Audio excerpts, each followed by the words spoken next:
بسم الله الرحمن الرحیم حامد و مصلیه. محترمینو، یو محترم رو دا پوښتنه کړې ده چې ما دا اورېدلې دی چې وایي څنګه کوچنی پیدا سي نو ژر یې په غوږ کې اذان ورکوي، د ټول څه د مخه د غوږ له اذان ولاړ سي. نو آیا دا چې دا کوچنی ولمبوي بیا اذان په غوږ کې وروکي که هسې چې پیدا سي بس ژر یې وروکي؟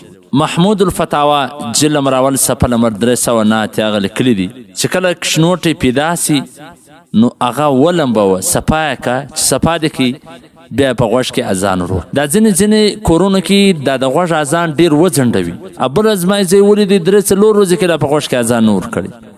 د غوږ اذان چې څومره ژر وي چې څنګه پیدا سو ودې لمباوي، اول یې په غوږ کې اذان وکړه، د ټول څه د مخه دا کار وکړي. او طریقه یې موږ بار ښولي چې کله اول خدا ښه چې سړی اودس لري او په لاس کې راواخلي د قبلې و طرف ته ودرېږي، مخ د قبلې و طرف ته کې په راسته غوږ کې اذان، په چپه غوږ کې اقامت وکړي. نو چې څنګه پیدا سو ومې لمباوي فوراً اول په غوږ کې اذان وکړي. ضروري نه ده چې مولوي راولي اذان، په کور کې به پلار وي، اکا وي، ورور وي، چې اذان خو څوک کولی سي اذان اقامت یې زه بس ژر د ژره دې اذان وکړي. والسلام. ستاسو د دیني او شرعي پوښتنو جوابونکی مولوي عبدالرحمن سمیم صاحب.